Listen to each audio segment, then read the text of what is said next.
podcast. Three game developers drinking good Arab tea. I'm your host, Fawzi Musmar. And I'm Osama Dorias. And I'm Rami Ismail.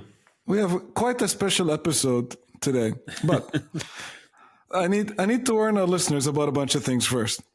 As the host, I have this responsibility to our audiences to protect them about what's yet to come in this episode. First and foremost, this is unlike most of our Habibis episodes, which are like very family friendly. This is an R-rated episode. We're probably going to be cursing quite a bit in this episode. So if you're listening on a loudspeaker and you have kids around, I'm going to pause for 2 seconds for you to put a headset on, stop this, send the kids to their room, do something about Hide this. Hide your kids. Put a headset on, or like if you're at work and like, your boss is in the room or whatever. This is most probably going to be Hide your boss. highly inappropriate episode of the Habibis. So you've been warned. That's warning number one. Second of all, since warning number one is issued, warning number two is we're going to spoil the shit out of the Mass Effect series. We can say that now. We can say that now. It feels so liberating. So I think all three of us have been playing a fuck ton of Mass Effect. So we'll be talking about the entire series. So Right. The games came out quite a bit, but the remaster came out recently. If you haven't experienced the games before, you might want to skip all the way till the point in which we're not talking about Mass Effect. We will put that in the show notes. So you can also take that warning now, look at the show notes and go to the timestamps and avoid hearing any spoilers about the Mass Effect series if you've never played them before. But Fawzi, why are we doing an R-rated episode? So today we also have a very special guest with us. I think I have a copy of her ID here. We have Anisa Nadira Binti Abu Fattah Sanusi joining us. Anisa, hello. Assalamu alaikum, bitches!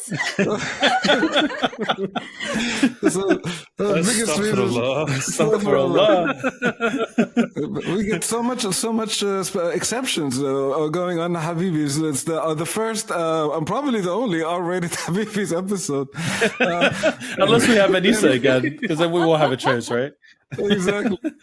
Every time we have Anisa. Yeah, I feel so honored. So Anisa, one of the reasons why we wanted to make this an R-rated episode is that you recently were responsible for the Twitter trend, #asswipes. I don't know if you want to tell us more about that.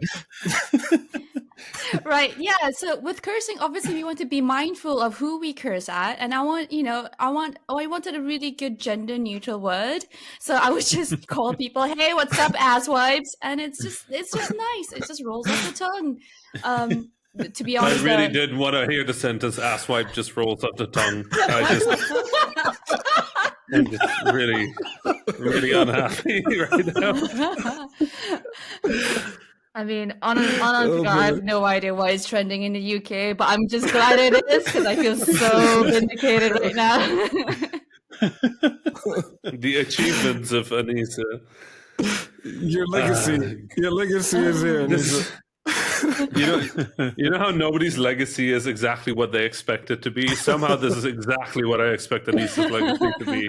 Well, on the topic of legacy... wow! This is a Osama level. What a even better. This is master. This is legendary, I would say. Legendary. Look at Rami go. Look at Rami go.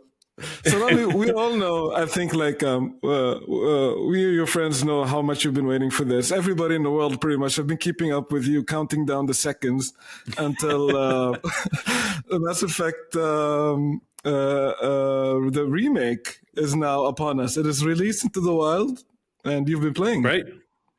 I have been playing it. I've literally just, that's been my week in terms of video games. I sat in front of my PlayStation watching the last hour of the countdown with a Mass Effect merchandise helmet like a fucking nerd, staring at my screen until the countdown reached 0, and then it restarted. with an hour, and then I cried. It was not great. It was some sort of bug on PSN, and when the countdown ran out, it restarted. It was wild. Anyway, yeah, then I booted up, and then I cried again, but this time because that game is really important to me. I don't know. I played it when I was much younger. The first game I played before I knew there was game design in university. Yeah. And when the last game came out, I was Vlambeer, and Ridiculous Fishing was in development, which would be our hit game. So that game, when that game carried me, the excitement for what would come next for Mass Effect carried me from not knowing there was Game Design University to going to Game Design University to dropping out of Game Design University, and then to starting a games company, releasing my first game, getting IGF nominated, starting to travel around the world, getting interviewed in the New York Times. Like, all of that happened while I was playing Mass Effect, right? So for special. me, that game for me is incredibly special, and just the opening notes of the first game's main menu were enough to shivers. It was a lot. Yeah, it's Mass Effect. Like, what can you say, right? It's Mass Effect, and they did this incredible remastered job of making sure that it's Mass Effect the way you remember it, not necessarily the way it was. Mass Effect 1 is still clunky as hell, right? Yeah. It's clunky. It's not a smooth game. It's not it's kind of broken. It's kind of unpleasant. It's somewhat boring, but it's still at that incredible like core of your team and the travel and the sort of like the tropes of sci-fi are all there. I will say I was pretty uncomfortable a few times early on because it definitely shows that this is a 2008 game.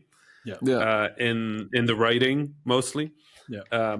But I'm well underway on my mission. I'm hunting down Saren, and I'm so incredibly happy to have Rex and Liara and Tali back on board, and Caden and Ashley can go fuck themselves.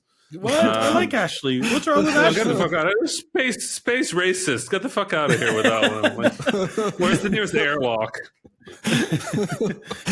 All right. Before we start on the more details on favorite characters and how the driving is great and all of that stuff, we need to go around the circle, Habibis, and seeing like femme shepherd or male shepherd, and why? Osama, you go first. I'll go first. Yes. I love. I'll do a little bit of an intro. I love Mass Effect. I've played the first the first 3 games pretty much when they came out, and I was Femme Shepherd the first time around. So this time, I wanted to see the other coin. I'm not a super fan like a lot of other people are. I think it's a great, excellent game, but I can't say I'm a super fan because I didn't replay it like some people I've heard that had like multiple runs. For me, I was looking for another excuse to play it again because I did love the game, and now I'm trying to do things as differently as possible from my first run. So yeah, this time around, I am. What's the opposite of femme shepherd? Is it male shepherd, or did you just say shepherd? How does it work? Just shepherd. Bad shepherd. Bad shepherd. This time around, I'm bad shepherd. Anissa?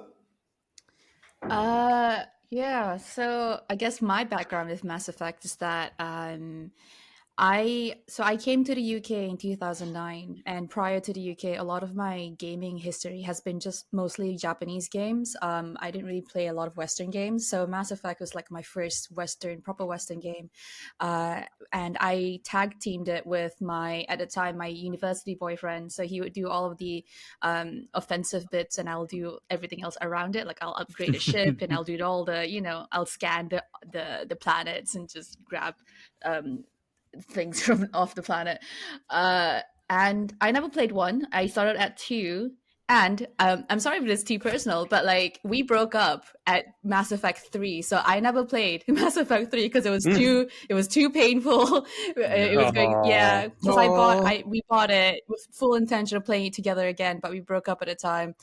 So until to this day, I still can't play Mass Effect 3. But maybe. You know what? That was like a decade ago, so I think I'm ready to tackle Mass Effect again, or as I would call it, Ass Effect because Miranda is great. Oh my gosh. Sorry, I just had to. I had to. Yeah. But She's unstoppable. yeah, but I think we played Miranda, I FemShep. mean. Yeah. We played FemShep, and I remember with Mass Effect 3, FemShep with the red hair, the concept art of her came out, and I completely and utterly fell in love with her. She was even though I didn't play the game, she was still my wallpaper on all of my computers back then. I still have the hots for her. Yeah. That's awesome. You know, the reason why I played Femme Shepherd is because when I made Male Shepherd, I made a character that looks exactly like me. So I made like this bold character with a goatee, and then as I start playing the game, I was like, ugh, I can't. It was very painful. So I had to restart the game immediately. And I think I could only last 10 minutes of like me looking into weird me, trying to like be a space hero, which like did not fit me at all. I just switched directly to Femme Shepherd, and yeah, I don't regret it. She is awesome. Some of the best voice acting in gaming, I would say. I was gonna say her voice is so good. Jennifer did an incredible Yes. job Yeah. with FemShep. Yeah. No, so I guess I'm the only Habibi who played Bat Shepherd. But there's a reason for that for me as well. I never got to play characters that look like me in games. So when I have the opportunity to use a character creator, I tend to try and make me. And it was a miserable version of me because the Arab beard is never in video games. I don't know where the fuck that one is, but like I have a pretty Arab beard. It never gets put into video games. I can either choose between a goatee or a beard with full mustache. Yep. Not a beard, not just a beard. That's not an option. Yeah. So there's like a weird, slightly too brown Rami with no glasses and only a goatee. That was me in Mass Effect, and now that I restarted, I made that same character again. So it's still Bat Shepherd. But yeah, no, I've obviously watched a lot of Mass Effect over the years, and FemShep's voice delivery is incredible. Not to say that Bat Shepherd's voice delivery is bad. I think that they did a good job there as well, but. I think it's generally agreed that that Jennifer's performance is sublime. I want to see that Rami Shepherd. Yeah, I can find a photo. I'll tweet it probably at some point during the week. You Ram told Shep. we should. By the way, let me make this even better. You know who else is playing Mass Effect? Who? Oh, your mother. My mom. Yes. I just remembered that. My mom wrapped up on Ghost of Tsushima, and she was looking for a new game, so we put out a poll, and overwhelmingly people voted for Mass Effect, and it made her curious. It's not like the poll is deciding, but it made her curious. I'd obviously been talking about the game, so she's trying it out, and her shepherd is called Mom. Mom Shep. So her first name is Mom, and her last name is Shepherd, so she's Mom perfect. That's amazing. So, I love it. very excited. She's a FemShep, so Mom's gonna save the Mom galaxy. Shep. Mom's gonna save the galaxy. I was really super. Okay. Obviously, we're continuing Mass Effect, so let's continue basically Q&A because Mass Effect itself isn't as important as the choices you make in it, right? Are you all Paragon? Are you all Renegade? Like my mom, I'll start with my mom. My mom is right in the middle. I thought she would go full Paragon, but she's giving people shit. Really? Yeah, she met Garrus and she's like, "Oh, so you blew it." And I'm like, "What?" She also, very early on in Mass Effect 1, you meet this drunk guy that sort of like points you at Garrus, Harkin. Yes, I remember. She as FemShep, he makes some very sexist remarks to you, and I think the answer she picked was like, "I would rather drink acid and chew on a razor blade." Oh, and my mom was sitting there. She's like, "I would have said the same." I'm like, "Mom, holy shit!" So, I'm learning a lot about mom. Is what I'm trying to say. How about you? Osama, you're Paragon, right? yes, 100%. I can't do anything else in any game. I can't bring myself to do anything different. I'm sorry, it's boring. I know, but Paragon through and through, 100%. Okay. Even if I didn't do it on purpose, those are the only options that I could click without getting a seizure or something. I love that. I love that, Osama's family, of all the countries in the world, they went to Canada. It's like, they knew their son had Paragon genes, and they're like, we need to go to this Paragon country for him to be grow fair, up. all my siblings are pretty much like that, by the way. All my Right. siblings are just different degrees of the same. So, yeah. Same genes. Okay, but then It might be. Anissa is the opposite, right? Anissa, you're renegade. This might come as a surprise to you, but like I may Oh my God. present as a renegade, but I'm actually deep down just a big awful softie. So I'm a paragon. I cannot Wow. choose. Yeah, I can't Wow. do mean choices. Honestly. Okay. One of Okay, you us- can't do mean shit, but can you shoot them? Oh yeah. Fuck Oh, yeah, all of them, yeah. yeah. Okay, Fauzi, you then. How about you? Are you renegade?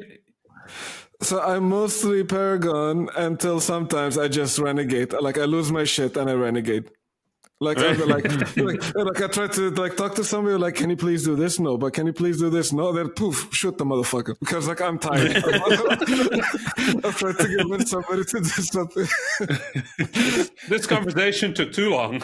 Yeah, exactly. Let's stick to like I'm trying like, oh, can you try to live in peace? No, how about you like get those people here? No, all right. Murder. let's get this done.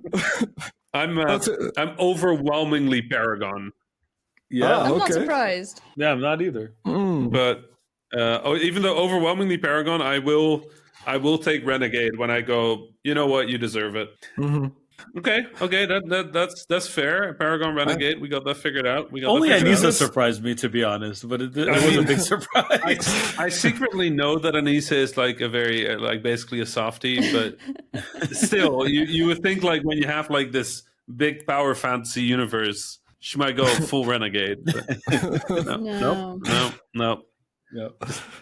It's not a secret anymore. Right. Secret's out. Don't show weakness to the public. All right, anybody who's listening to this, y'all, this is a secret. Don't tell anybody else. Right. I'm hardcore.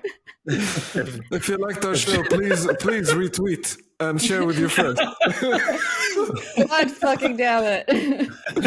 No, but actually, this time around, as I'm trying to play Mass Effect, I'm going like I want to like I'm always a Paragon in all the games, but then again, Yeah. like I feel that the Renegade they have an easier time. So so like this time around, I'm trying to like every time I want to do the thing I usually do, I'm just doing the opposite. So now I'm just Right. going like, yo, motherfuckers, I'm gonna kill all of you. I'm gonna kill all of you. All right, peace. And like, so I can go renegade, Paragon, and the other way around. Nice. I I mean, it's making it very amusing. the system for that in Mass Effect 1, like Mass Effect 2 and 3 were great iterations on that. Because in Mass Effect 1, you really needed to pick one or the other to really get benefits out of the system, right? Because they were separate values. So you could get charm or intimidate, and if you got charm, you could unlock your charm if you did more Paragon things, and you could upgrade your renegade points if you did more intimidate things or whatever, whichever versa, yeah. direction those words work. Yeah. But you really only got benefit out of it if you really committed to one. Well, I think in 2 and 3 they did a much better job of sort of like balancing that you act however you want, and that might be different per situation. But I mean, if we're still talking Mass Effect, we're still talking choices. So now I want to know, crew members, Tali and Garrus. Those are the two that come with me everywhere. Yeah. That's it. It's like the girl that gets random checked and the guy that does the random checking. I don't know why, but like that's it. Yeah, I was going to say that I do have a rotation. For me, it's not an everywhere thing like you, but Garrus does show up a lot. Tali shows up a lot. Rex and Ashley, and I know you're going to roll your eyes, but I really like Ashley as a character. Listen, it's okay. Like you can like a space racist. It's fine. Shit happens. Yeah, racism is different in space, though. It's speciesism. or It's something. speciesism. It's different. It's different. But is it? There are other good Dude, qualities about okay. Ashley that you can't ignore. Well, yeah, she's better than Caden. But Ashley's good because Ashley like went head to head with you a lot.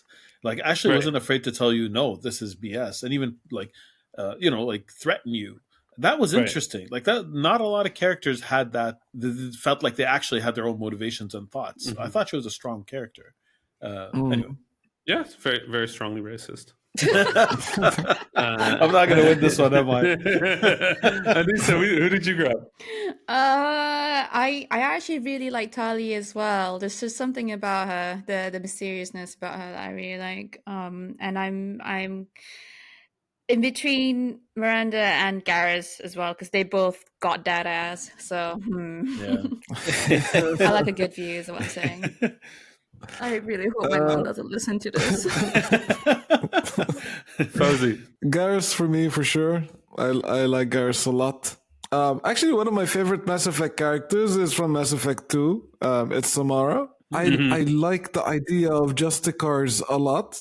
Right. Like the concept of Justicars, like, that they can't help it. They have to like, follow that strict honor code, even if it kills them. I love that concept. It's like I think I rolled a bunch of like the D&D characters at some point that were kind of Justicars, but like not as well defined as the Justicars in the Mass Effect world. And Samara is like so strong and powerful. I love that character so much. I think the thing I liked about Samara was less that she stuck to the code even if she dies. It's that she would stick to the code even if she has to kill people she loves. Yes. Right. Yeah. That was the part that got to me. That was the part about her character that I was like, wow.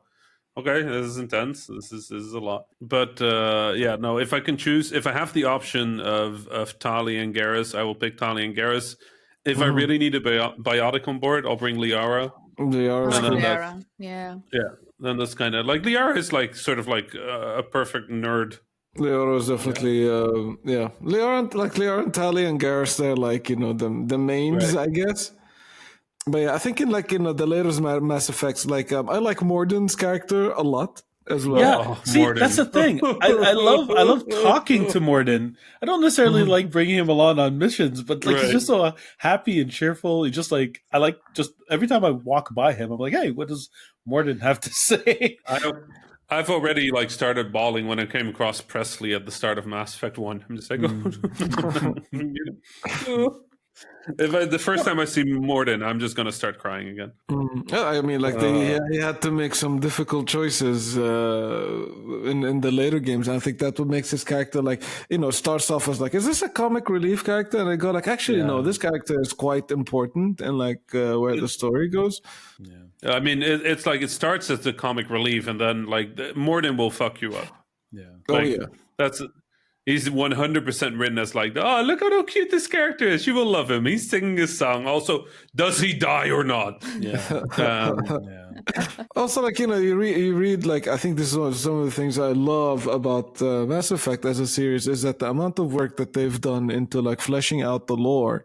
So, like, you read about, like, all of these species and their qualities and their nature, and then how those characters are being played to those qualities and nature of those characteristics, and like how those two species hate each other or those two species get along, and there's just so much depth in the world that they've created. I think it's probably like one of the most carefully built and complete worlds in video games.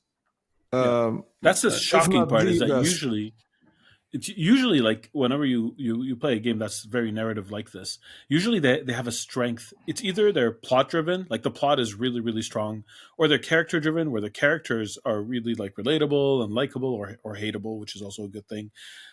Or like they have deep lore, so they're like the world building is solid. Mass Effect is all three at a really high level, and that is so extremely rare.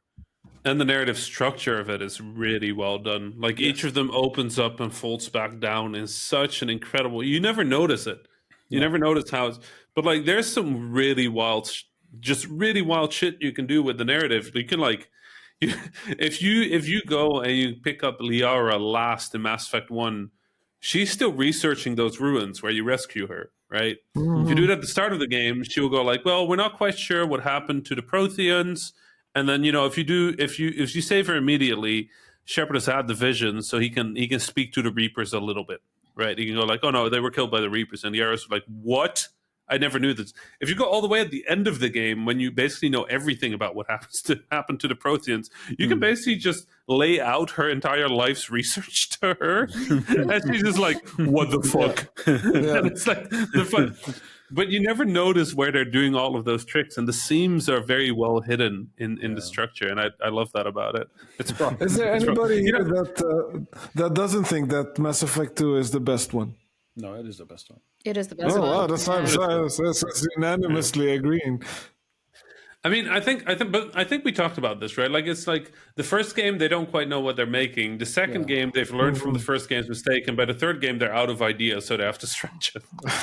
Like, it kind of keeps happening to everything. Like, it happened to Assassin's Creed a little. It happened to Mass Effect. It happened like Halo. I think Halo 2 is still the best Halo, even though it's a little clunky. But it happens to a lot of games. Craft-wise, Mass Effect 3 was a much harder game to make. See, usually, Right. like with each iteration, a game gets easier to make. But Mass Effect, you have to take into consideration all the choices that the players did before. So Mass Effect 3 must have been so difficult to just to get it out the door, just to like make sure everything is held up together. That it's like running uphill. Mass Effect 3 had a lot of like large set pieces and locations and like Yes. it was like a lot more higher budget than the previous two games. All right. Anissa, who did you romance? Garrus, definitely Oh, yeah. Garrus. I there's something about that blue alien that I really like. I realized it's by saying the word blue alien that could mean literally anyone else as well. Right. Liara, Garrett, like there's a whole bunch. There's a there's few a of list. them, yeah. But Garrus is specifically. I think it's the voice. It's his voice that just gets me, like that deep tone. Yeah. The was very good there. Yeah. Like if I go on, then yeah, just really Okay, check me out of there. Okay, Osama, let's swap quickly. Let's. Yeah, you're not gonna like this, Ashley. Yellow, please. What a shock. Well, okay, but so like I had a good reason. She was the first character to react to my dialogue options at the beginning of the game. Like, actually, because before you have choices of dialogue, and then you see like they cut to her and she makes a facial expression. So I'm like, okay, cool. I could like actually make characters like me in this game, and I think there was that. It was digital love at first sight. Does that make sense? You never forget your first. Yeah. No, so I just committed. I'm a committer. Clearly.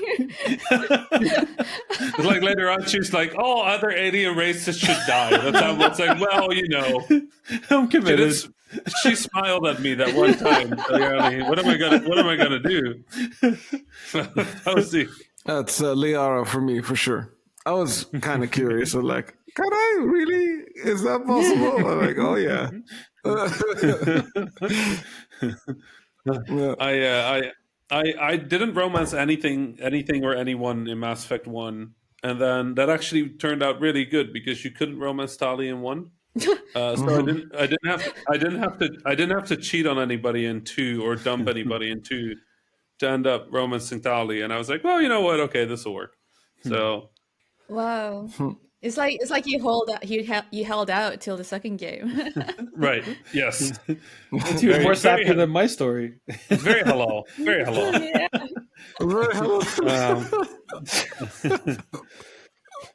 Okay, let's see. What else? What else are big choices?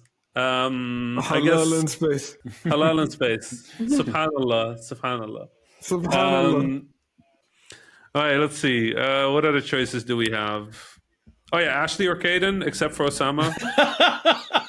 What, you don't want to hear? Okay, so everybody killed Caden. Is what I'm hearing. Think so, yes. Yeah. No, I remember Farad. Caden being a dick, so I was like, yeah. Fuck you. He's kind of creepy. Oh, did everybody survive the mission at the end of Mass Effect 2 in your game, or did people die there? Yeah, mine all survived because like Mass Effect 2, I played it the completionist run. So I did everybody's missions, and I did all the loyalty missions. I scanned all the planets. And when I went to the final mission, I was like well prepared. So yeah. I saved everybody. Nice. I honestly So- can't remember. Have you ever seen the version of the cutscene where Shepard doesn't make it out of that mission? No. It's the funniest shit. If everybody No, dies, I didn't know. then so there is a version of Mass Effect 2 where you don't do anybody's loyalty missions, you don't upgrade anything, you don't upgrade the Normandy, you go through the relay, everybody dies. Normally what happens is you run towards Normandy as the base is collapsing, and then Shepard does this hero jump towards the ship, and then Joker and 2 characters will be standing there to pull him in. If only you survive, then Joker will still be there, but Shepard won't make the jump and die. Wow. And then you can't use that save game to play Mass Effect 3. Wow. Wow, Right. That's a real thing that was possible, which is wild. That is crazy. that's super cool. It takes I didn't know guts. about that, It takes actually. guts to stick. Yeah. But it's nice to be back in the world. And I'm just happy to be back in that world. Like even though it's not good, I love how clunky Mass Effect 1 feels, and I love the characters, and I love the world, and I'm ready for 2, and I'm ready for 3, you know. And I'm just it's really funny seeing the world again and seeing the thing that aged most poorly, I think, is probably the animation. Yeah. You know, when people are doing because I think BioWare had this system where animations were triggered one by one, and they were very well defined. So there's this one animation that's like, I think it's the most Arab animation in the game, where somebody wants to walk off, and they kind of do this like hand wave, but they start like with their hand under their hip, and then move all the way to the top to go like, you know, piss off. Beyond that, there's no good animations in there. This is definitely a Western game in that regard, right? Like the very kind of wooden emotiveness. Is there like a mod that just adds all these like Arab hand gestures as all the characters speak? The Arab Renegade version would be great. Like Middle Eastern Renegade version is like pull the trigger, starts cursing and like making some gestures, and then shoots you in the face. You immediately throw a shoe at everybody that you disagree with. Oh my god. Can they do the upward ship flip, where you know the shoe's on your foot, but you flip it upwards? And I just want to say throw it? ship flip. It sounds Ship flip. it sounds so good.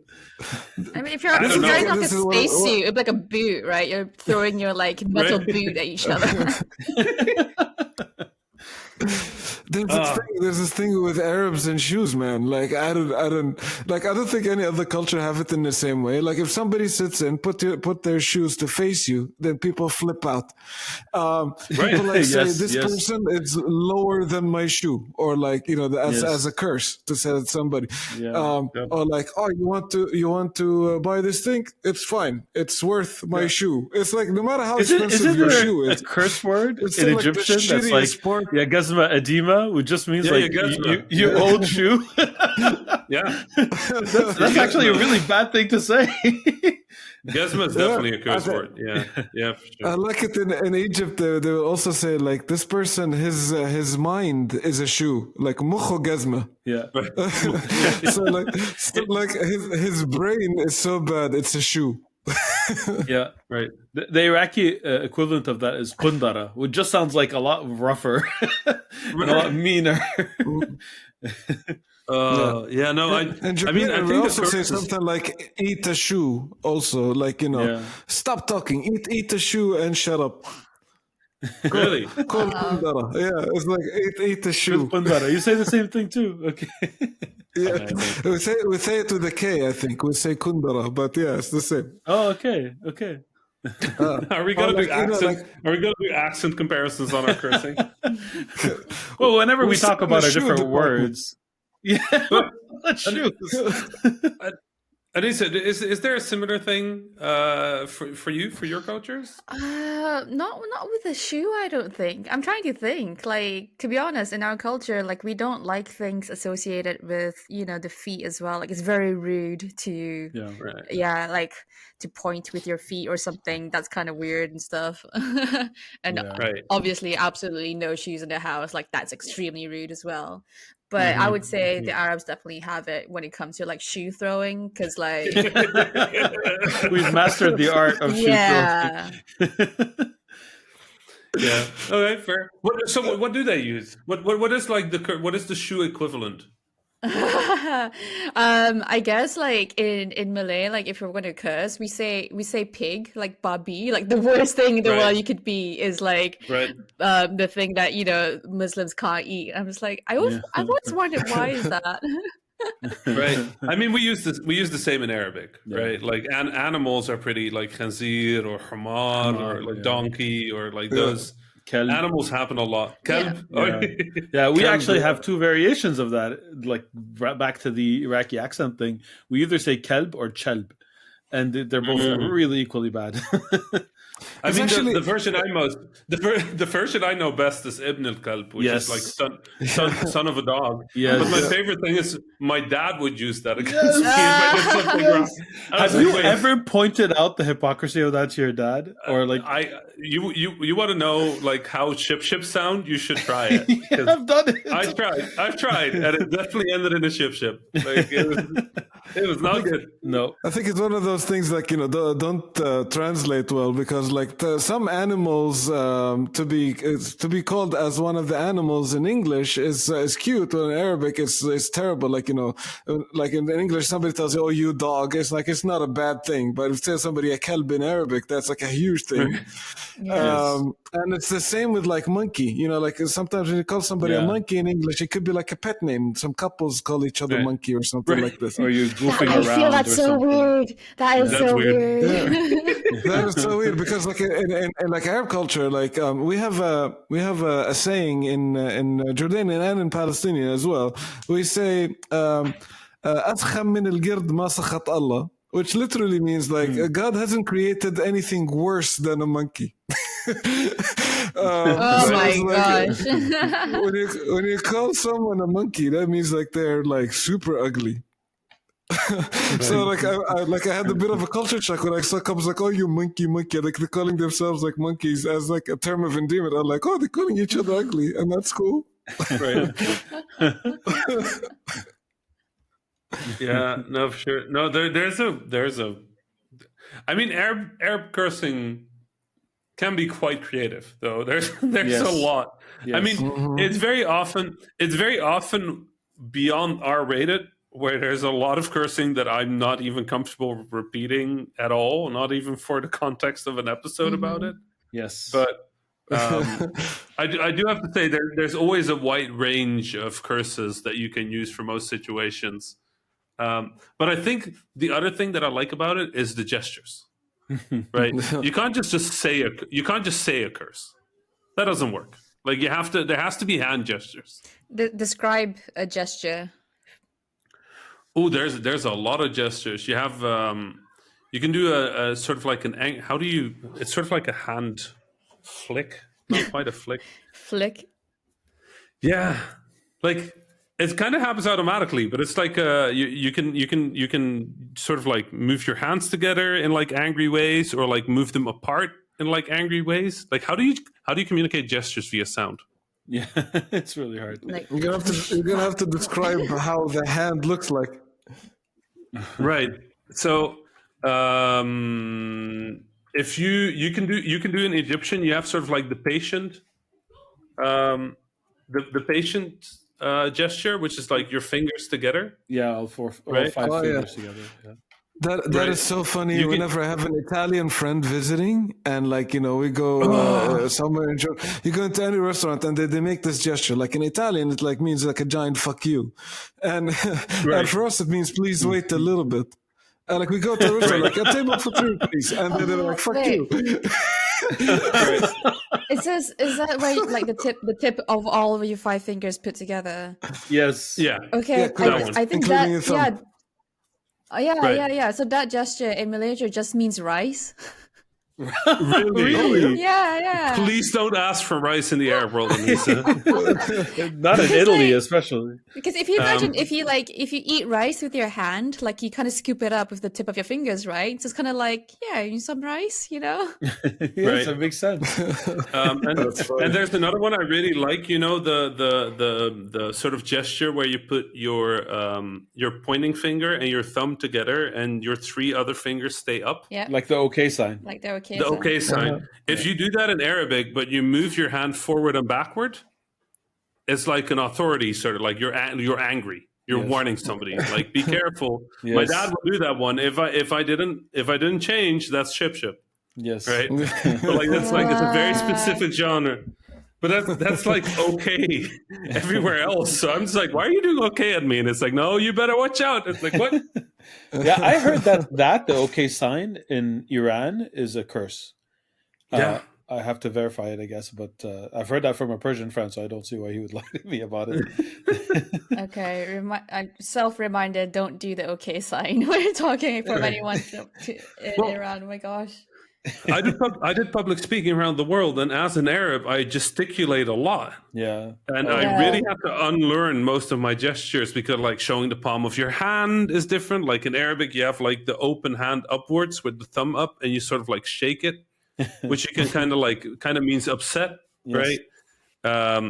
But like even small things like thumbs up mean very different things around the world. So there's countries where you absolutely should not do a thumbs up motion, especially not if your hand is coming from lower, because then it means up yours.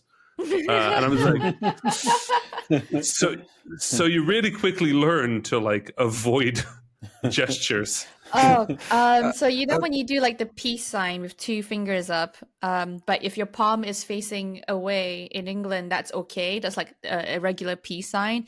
But if your palm is facing yourself, so the back of your hand is facing the person, that is up yours in England. Wow. Wow. Yeah, Oh, and okay. I keep seeing some of my Asian friends kind of do the peace signs backwards like that because it to them doesn't mean anything, and I'm just like, Yeah. that's just rude.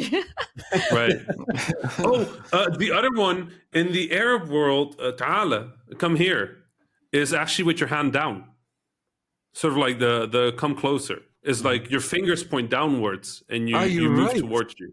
Yes, You're right. right. Yes. It's true. You do ta'ala, you do like your hand points down, and then you do the come here sort of like gesture with 4 fingers. Yeah. But in the rest of the world, that means nothing. Like it's very confusing to people, and it Yeah. looks more like go away Yes, to the Western yes, people. I've done that.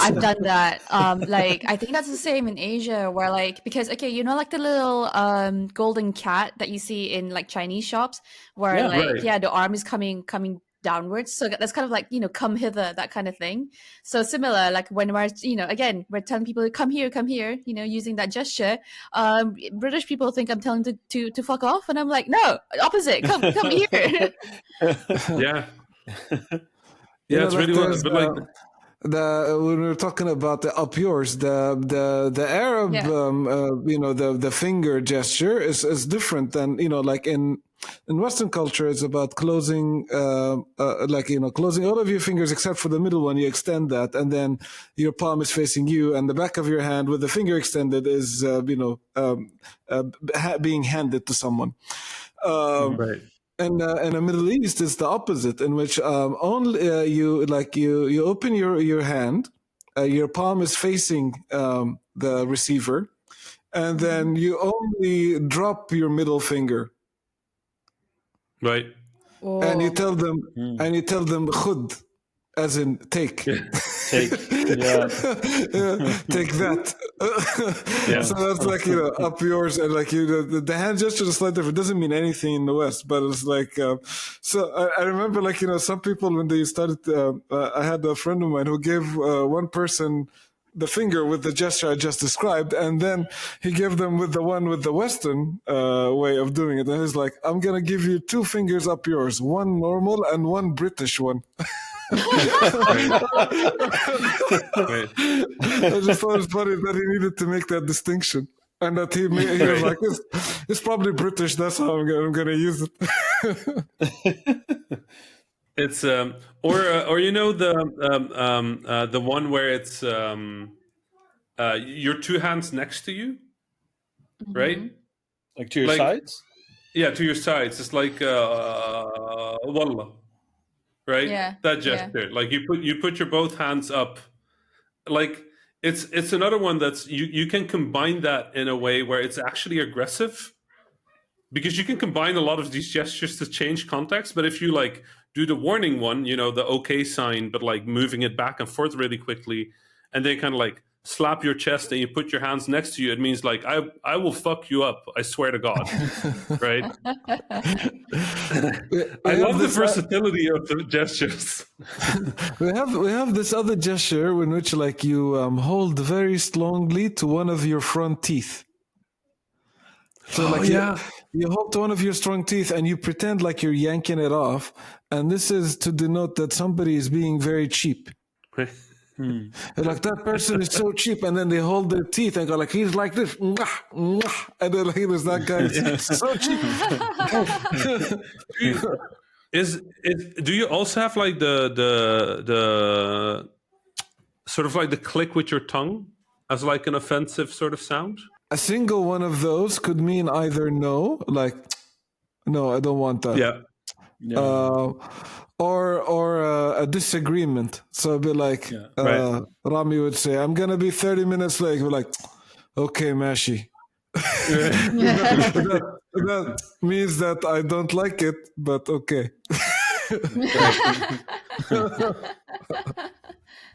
It's true. Like if you were really angry at somebody, and I went and I like taped your hands together, you wouldn't probably be able to be angry, right? Oh no way! I'll probably need to headbutt someone at that point.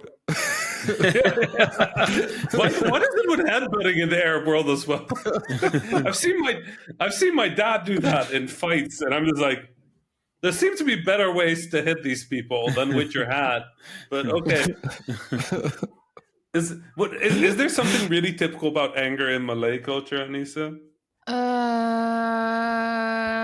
A lot of shouting, but I feel like that's the same anywhere else. Fair. Yeah.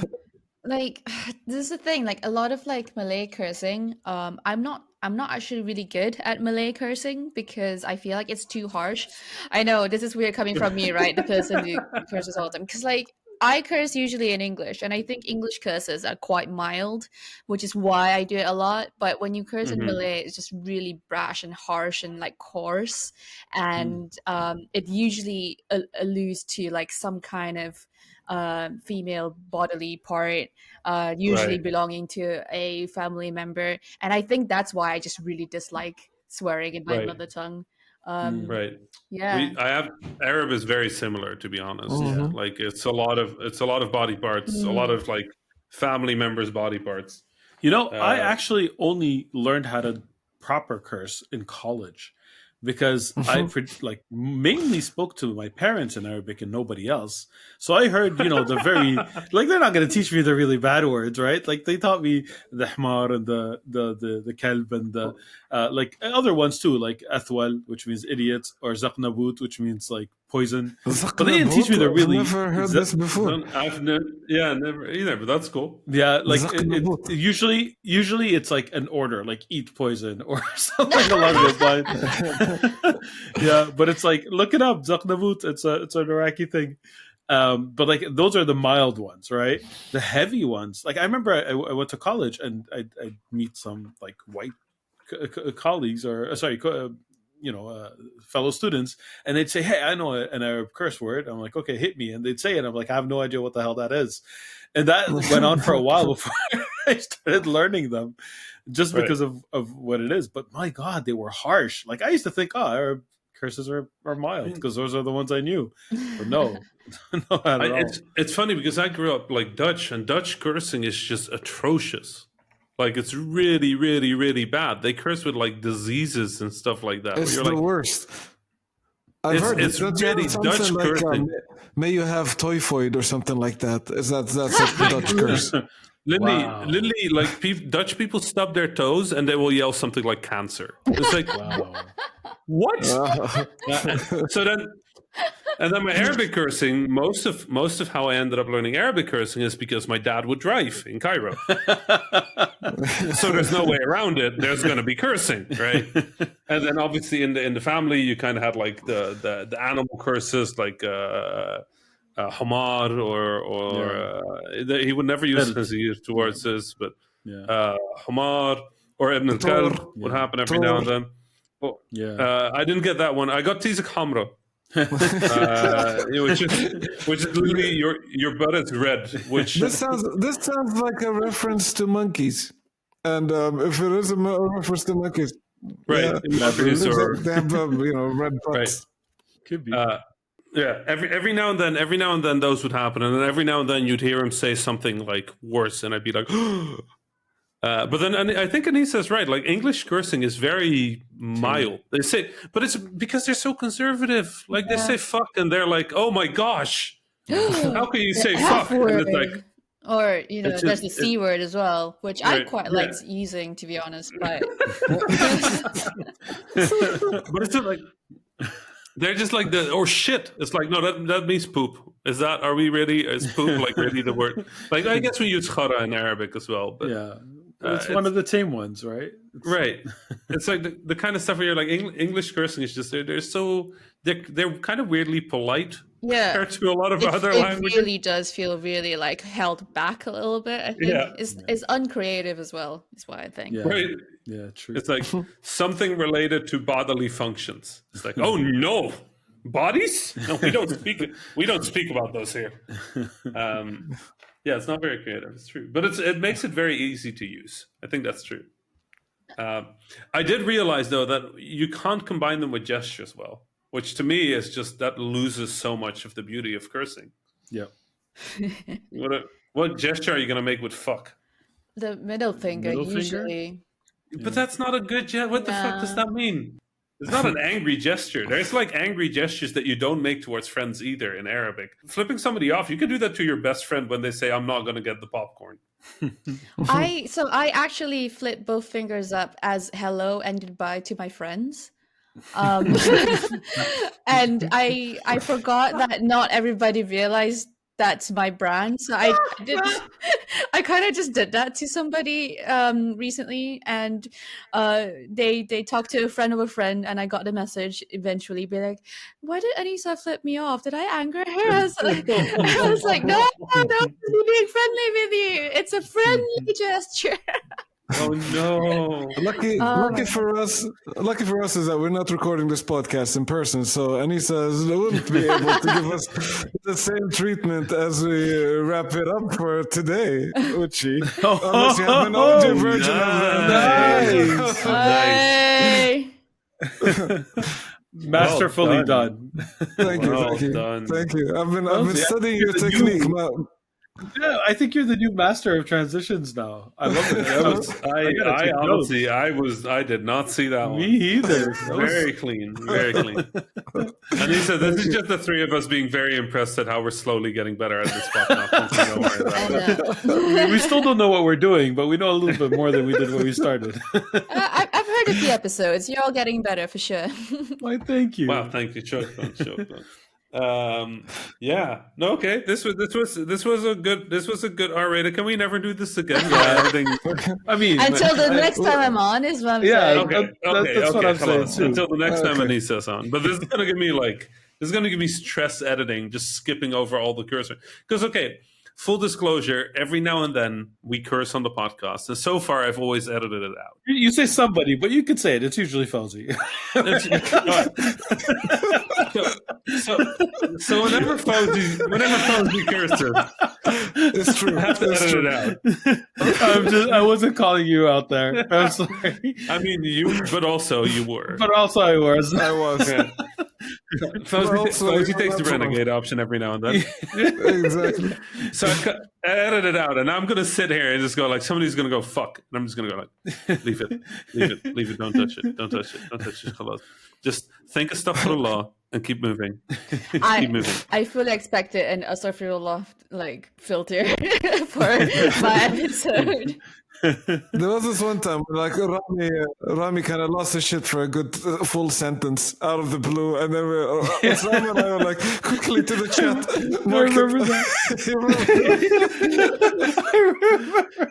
It's true. It's true. remember that. I don't remember what it was about, but I really lost my shit for like a good sentence and a half. And both of you in chat were like, that was cursing. I was like, oh, Yes, crap. we were racing each other to mark it. It was too good. Osama and I, like, just meeting Anyway. ourselves and lolling and then typing in the chat, like, oh, Rami's really going on. This time, It's so good.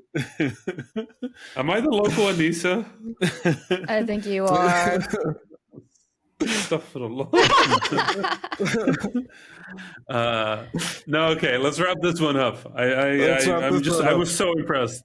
I was so impressed, Bessie. Really well. Thank you very well much.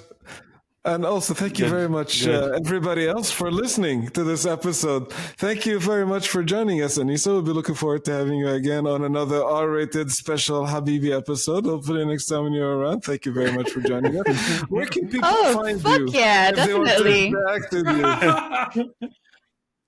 You can find me on Twitter at Studio Anissa. R-rated. Not safe for work. All of that. Not safe Most for of you life. Not safe for Muslims. Not safe for Twitter. Not safe for mom, actually. No. Honestly, I think that is honestly the best way of describing your feed. Is just it's not safe for mom. Yeah. Yeah. It's safe for it's pretty. It's a very agreeable feed full of useful information and wonderful initiatives and cool stuff. And then also just don't let your mom read it. I love Fair. I love my mom very much, but like every time I see her, she's just like, could you just not? Like, for once, I just want to watch one of your things, and could you just not swear? I was like, I'm sorry, mother. I'm sorry. Like, where did you learn this from? Don't fucking know. Oh, I'm sorry. Shit. All right. Thank you, everybody, for listening. Take it easy. Salam. Salam. Salam.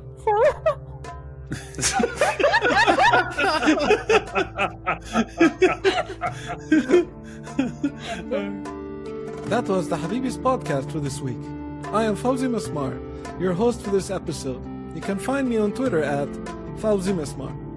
My fellow Habibis were Osama Dorias, who you can find on Twitter at Osama Dorias, and Rami Ismail, who you can find on Twitter at THA_Rami. Send us your questions, stories, and suggestions via info@thehabibis.com. Intro and outro music was provided by Malik Zubayla, and the logo was provided by Ibrahim Hamdi. The Habibis is a weekly podcast about 3 game developers drinking good Arab tea, with new episodes launching every Friday, inshallah. If you enjoyed the show, don't forget to subscribe to your favorite podcasting service, or check out thehabibis.com for more information. Thank you for listening. Salam.